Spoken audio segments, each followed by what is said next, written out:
నమస్కారం. ఈరోజు అంతర్జాతీయ అవినీతి వ్యతిరేక దినోత్సవం. ప్రపంచవ్యాప్తంగా అవినీతికి వ్యతిరేకంగా అనేక కార్యకలాపాలు జరిగినాయి. డిసెంబర్ 9 ఇవాళ. చాలా రోజుల నుంచి ఐక్యరాజ్య సమితి ఆమోదించినప్పటి నుంచి మన అవినీతి వ్యతిరేక దినోత్సవం జరుపుకుంటున్నాం. ఇందులో భాగంగా తెలంగాణలోని వరంగల్లో ఇవాళ ఎన్నికల నిఘా వేదిక, అట్లాగే లోక్సత్తా ఉద్యమ సంస్థ, జ్వాలా ఉద్యమ సంస్థ ఈ ముగ్గురు కలిసి ఇవాళ మేము వరంగల్లో జరిపినాం. దానిలో ముఖ్యంగా అవినీతి నిర్మూలనకు మార్గాలు ఏమిటి, నిజంగా అవినీతి ఇట్లాగే ఉంటుందా అనే దాని మీద చేసుకుంటూ ఒక పెద్ద ర్యాలీ 1000 స్తంభాల గుడి నుంచి మొదలుపెట్టి అంబేద్కర్ విగ్రహంగా పెట్టాం. అంబేద్కర్ విగ్రహానికి ఒక వినతి పత్రం ఇచ్చాం, ఈ పాలకులకు బుద్ధి రావాలని. ఇక్కడ యూనిక్ కార్యక్రమం జరిగింది ఏంటంటే, వరంగల్లో లంచం తీసుకునే అధికారుల కంటే బిచ్చగాళ్ళే నయం అని చెప్పి ఒక స్లోగన్ తీసుకొని, నిజమైన బిచ్చగాళ్లను బాబు మేము జీవితం కోసం బిచ్చం ఎత్తుకుంటున్నాం, కానీ మీరు లంచాలు తీసుకుంటున్నారు, డబ్బులు ప్రజలను దోచుకుంటున్నారు, అంటే అవినీతి పరులు మీరు, మాకన్నా మీరే దుర్మార్గులు అని చెప్పి హెచ్చరిస్తున్నట్టు ఒక ర్యాలీని తీశారు. చాలా బాగా సక్సెస్ అయింది. 50-60 మంది బిచ్చగాళ్ళు వాళ్ళు వీల్ చైర్లో కూర్చొని కూడా కొందరు ఆ ప్లకార్డులు పట్టుకొని, జ్వాలా స్వచ్ఛంద సంస్థ వాళ్ళు అద్భుతంగా దీన్ని సహకారం అందించారు చేసి, అట్లాగే NSCI వాళ్ళు, స్కౌట్స్ వాళ్ళు అందరూ సహకరించారు. ఇవాళ మంచి ర్యాలీ తీసినాం. ఒక మాట అడుకోవచ్చు, ఒక విలేకరి నన్ను అడిగిండు, సార్ ఇట్లా ర్యాలీని తీస్తే అవినీతి పోతుందా అన్నాడు. ప్రజల్లో చైతన్యం రావడానికి చేస్తున్నాం బాబు. ఒక్క ర్యాలీతోనే అవినీతి పోయేది ఉంటే ఎప్పుడో పోయేది సమస్య కాదు. అది కాదు, అవినీతి నిర్మూలనకు ఈ ర్యాలీ లాంటిది, ఉపన్యాసాలు, లేకుంటే విద్యార్థుల చైతన్యం, ఇవన్నీ కూడా ఎటువంటి అంటే ఒక దోహదం చేస్తాయి అంతే. కానీ ప్రజలు చైతన్యం చేస్తే, హక్కుగా అందేసే వరకు మనం లంచం ఇవ్వద్దని మనం ఎట్లా అనుకుంటున్నామో, నిజంగా లంచం తీసుకోవద్దని వాళ్ళు కూడా అనుకోవాలి. లంచం తీసుకోవడం ఎంత నేరమో ఇవ్వడం కూడా అంతే నేరము. కానీ ఇచ్చేవాడు ఏడ్చుకుంటూ ఇస్తున్నాడు కదా, మరి ఎట్లా నిర్మూలన కావాలి అంటే ఒకటే చెప్పినవి ఏంటంటే, ఎప్పుడైతే పారదర్శకత అంటే ట్రాన్స్పరెన్సీ, అట్లాగే జవాబుదారితనం, ఈ రెండు ఉన్నప్పుడు మాత్రమే సాధ్యమవుతుంది. ఇప్పుడు పారదర్శకత లేకపోతే ఏమవుతుంది, ట్రాన్స్పరెన్సీ లేకపోతే ఈ గ్లాసులో నీళ్ళు ఉన్నాయా లేవా అంటే మనం చెప్పలేము.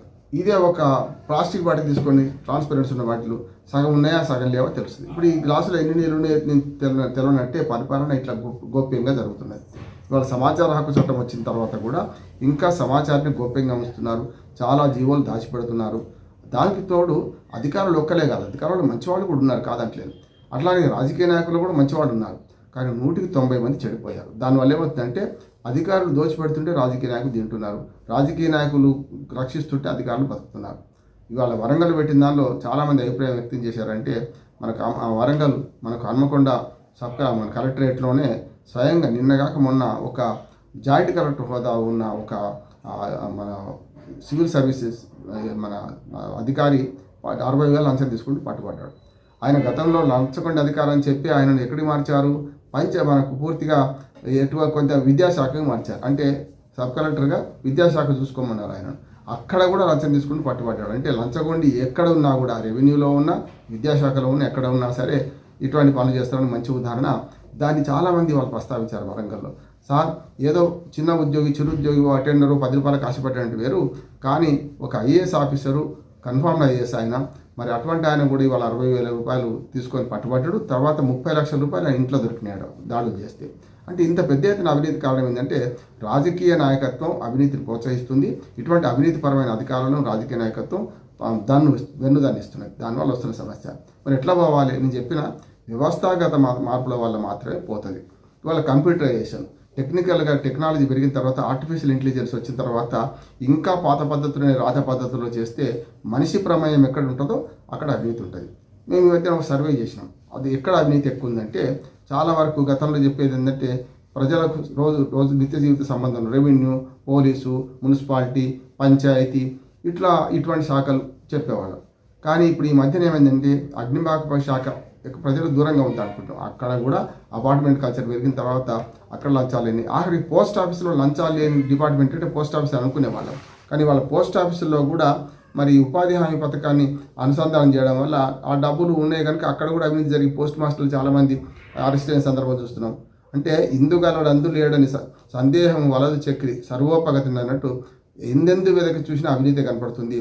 దానికి పాలకులేమో దానికి మద్దతు ఇస్తున్నారు, దానికి తగ్గట్టు అధికారులు దోచుకుంటున్నారు, మంచివాడు ఉన్నారు. నేనేమంటున్నాను, అందుకనే సమాజంలో మేము గతంలో చేసిన పని ఏంటంటే, మంచి అధికారులను గౌరవించాం, గుర్రాలెక్కి ఊరేగింపించాం, పల్లెకి మోసాము, నిజాయితీ అధికారులకు ప్రోత్సాహం ఇచ్చాం, అవినీతి అధికారులను జైలుకు పంపించే ప్రయత్నం కూడా చేసినాం. నేను ఏమంటానంటే అధికారులు అందరూ దొంగలు కాదు, రాజకీయ నాయకులు అందరూ దొంగలు కాదు, కానీ అవకాశం ఇస్తే మంచివాడు కూడా మారిపోతాడు, దొంగతనం చేసే ప్రయత్నం అయితే. కనుక అవకాశం ఇవ్వకుండా ఏం చేయాలి, వాళ్ళ దగ్గర విచక్షణ అధికారం తీసేయాలి. అంటే మౌలికంగా సంస్కరణ చేయకుండా అవినీతి పోవాలని కేవలం ప్లకార్డులు పట్టుకొని తిరుగుతానో లేకుంటే ఊరేగింపు తీస్తూనో సాధ్యం కాదు. కానీ బుద్ధి రావాలంటే ఇవాళ మేము చేసిన పని చాలామంది అభివృద్ధి చెందిందంటే బిచ్చగాళ్ళ కంటే అధ్వాన్నం మీరు లంచాలు తీసుకునే అధికారులు అంటే అధికారి భార్య కూడా సిగ్గుపడుతుంది కదా, అయ్యో మా ఆయన రోజు లంచాలు తీసుకొని రోజుకు 20,000 10,000 ఇంటికి తెస్తున్నాడు, ఇవంతా రక్తపు సొమ్ము కదా, ప్రజల చెమట కదా, ప్రజల రక్తం కదా అని బిచ్చగాళ్ళ కంటే మనల్ని అధ్వానంగా పోల్చారు అని బాధతోనైనా భర్తలను మార్చుకుంటుందేమో అని అనుకుంటున్నాం. ఇక అవినీతి నిర్మూలనకు రెండో మార్గం ఏంటంటే శిక్షలు కఠినంగా ఉండాలి. పట్టుకున్న వాడిని శిక్షించేది లేదు, 4 రోజుల తర్వాత బహాలైపోతున్నాడు, 4 రోజుల తర్వాత మళ్ళీ అంతకంటే పెద్ద ఉన్నత పదవిలోకి వచ్చి అక్కడే కూర్చుంటున్నాడు. కనుక స్ట్రిక్ట్గా అవినీతి పరులను పారదోలే క్రమంలో ఎంక్వైరీలు సరిగ్గా జరగాలి. దానికి పారదర్శకంగా మనకు ఎంక్వైరీ జరిగి ఎవరైతే లంచగొండ అధికారులను వారి ఇంటికి పంపించాలి. అట్లాగే లంచగొండ అధికారుల వెనుక ఉన్న రాజకీయ నాయకులను ప్రజలు వెనుక పంపిస్తున్నారు. కానీ అధికారులు 35 ఏళ్ళ సర్వీసులో ఉంటారు కదా, 35 ఏళ్ళ సర్వీసులు ఉంటారు, వాళ్ళు ఎవరు వెనక్కి పంపించారు మనకు అంటే ఆయుధం ఇదే, సమాచార హక్కు చట్టాన్ని సరిగ్గా వాడుకోవడం, దాంతోపాటు ఏసీబీ ద్వారా అట్లాంటి సంస్థలకు ఒప్పందించడం, అధికారుల అవినీతిని బయటపెట్టడం, ఇట్లాంటి చేసుకుంటూ అవినీతి అనేది ఒక చెదపురుగు లాంటిది, సమాజాన్ని భ్రష్టు పట్టిస్తుంది. అందుకని చివరికి ఒక మాట చెప్తాను. మనకు భారతీయుడు అనే సినిమాలో కమల్ హాసన్ మొట్టమొదటి భారతీయుడు సినిమా, అందులో అంటారు ఒక అధికారి పట్టుబడి ఏమంటారంటే నేను ఒక్కడినే లంచం తీసుకునేది, భారతదేశంలో ఉందా ప్రపంచవ్యాప్తంగా ఉంది అవినీతి, మీరు ఏం చేస్తారంటాడు. అప్పుడు కమల్ హాసన్ ఆ అధికారితో చెప్తారు చంపే ముందు, ఏమంటాడంటే మన దేశంలో అవినీతి ఏమో చేసే పనులకు కూడా తీసుకుంటున్నారు, విదేశాల్లో అవినీతి ఏమో చేయకూడని పనులకు తీసుకుంటారు. అంటే వాళ్ళ డ్యూటీ కాదు, చేయకూడని పని కానీ లంచం తీసుకుంటున్నావు. కానీ మన దగ్గర అట్లా కాదు, నీ డ్యూటీ, నువ్వు చేయాల్సిన పనికి లంచం తీసుకుంటున్నావు, ప్రభుత్వం జీతం తీసుకుంటున్నావు, లంచం తీసుకుంటున్నావు, అందుకని చంపేస్తున్నాడని అధికారిని చంపేస్తాడు. అది జ్ఞాపకం వచ్చింది నాకు. అందుకని ఏమంటున్నానంటే అవినీతి నిర్మూలనకు ఉపన్యాసాల ద్వారా, అట్లానే మనకి ర్యాలీల ద్వారా సమాజాన్ని చైతన్యవంతం చేసి, ముఖ్యంగా విద్యార్థులను చైతన్యవంతం చేసి వాళ్ళ మక్తల్లో కూడా ఒక సమావేశం జరిపాం. లోక్సత్తా ఉద్యమ సంస్థల ద్వారా మక్తల్లో నారాయణ గారు చెప్పి ఆయన విద్యార్థులను చైతన్యం చేసే క్రమంలో 4-5 ర్యాలీలు తీశారు, 4-5 స్కూళ్ళకు పోయి చెప్పారు. ఇట్లా మేము 2 విధాలకు అంటే సమాజాన్ని జాగృతం చేయడం, దాంతోపాటు అవినీతి అధికారులు రాజకీయ నాయకులు భర్తం పట్టించడానికి సమాచార హక్కును వాడుకొని ఇట్లాంటి ఏసీబీలు లాంటిది పట్టియడం 2 చేస్తున్నాం. కానీ ఎంత చేసినా సరే ప్రజల్లో మార్పు రానిది సాధ్యం కాదు. ప్రజల్లో అవినీతి మీద తిరుగుబాటు రావాలి.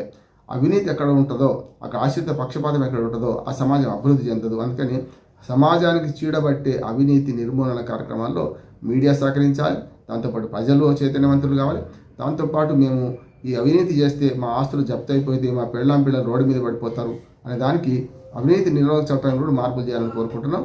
మొత్తం ఆస్తులు జప్తు చేయాలి. అవినీతికి సంబంధించిన ఆస్తులన్నీ కూడా ప్రభుత్వం స్వాధీనం చేసుకొని వాళ్ళ పిల్లలు అధికారులు కావచ్చు, రాజకీయ నాయకులు కావచ్చు, బజార్న పడే పరిస్థితి. అంటే ఈ ఆస్తి మాకే ఉంటుంది, జైలుకి పోస్తాం 6 ఏళ్ళు 4 ఏళ్ళు నష్టమే ఉంది అని అనుకోకుండా ఆస్తి పోతుంది, అంటే ఉన్నది పోతుంది ఉంచుకున్నది పోతుంది అనే దానికి మనం భయపెడితే తప్ప నయమున పాలుందావరు భయమున విషంబునైన భక్షింతురుగా అన్నట్టు భయం కూడా ఉండాలి. భక్తి ఒకటే కదా, భయం కూడా ఉండాలి. అట్లాగే మంచి అధికారులకు ప్రోత్సాహం ఉండాలి, చెడు అధికారులకు కానీ చెడు రాజకీయ నాయకులు శిక్ష ఉండాలి. అంటే మంచికి ప్రోత్సాహం, చెడుకు శిక్ష ఉన్నప్పుడే చెడుకు శిక్షలు ఉండాలి, కానీ మంచికి ప్రోత్సాహం కూడా ఉన్నప్పుడు మాత్రమే మంచివాడు బతుకుతాడు. అందుకని నా ఖాతా హాయ్ నా పిలాతా హాయ్ అని ఖిలాతా హాయ్ అని చెప్పి కొందరిని మంచి వాళ్ళను కూడా శంకరగిరి మాన్యాలు పట్టిస్తున్నాం.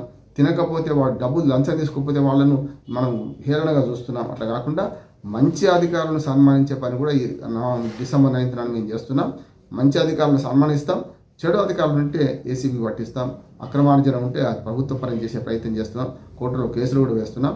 అందుకని అంతర్జాతీయ అవినీతి వ్యతిరేక దినోత్సవం సందర్భంగా ప్రజలందరికీ విజ్ఞప్తి ఏంటంటే అవినీతిని సహించకండి, మనం తినేస్తుంది అది. అవినీతి వల్ల అభివృద్ధి జరగదు, అభివృద్ధికి ఆటంకం అవినీతి జరుగుతుంది, అవినీతి వల్ల అభివృద్ధికి ఆటంకం కలుగుతుంది. కనుక మనం లంచం ఇవ్వద్దు, తీసుకోవద్దు అనే ప్రతిజ్ఞ ఇవాళ పిల్లలతో చేస్తున్నాం. పిల్లలు అవేర్ అయితే మా తల్లిదండ్రులు ఎవరైనా ప్రభుత్వ ఉద్యోగులు ఉన్న రాజకీయ నాయకులున్నా వాళ్ళు ప్రశ్నిస్తారు, లంచం తీసుకోవడం తప్పు కదా డాడీ అని మాట్లాడతారు. అందుకని దానికి మంచి ఉదాహరణ ఇవాళ చాలా కార్యక్రమాలు ప్రజా సేవా సంఘాలు, చైతన్య సంఘాలు చాలా వరకు చేసుకొచ్చినాయి.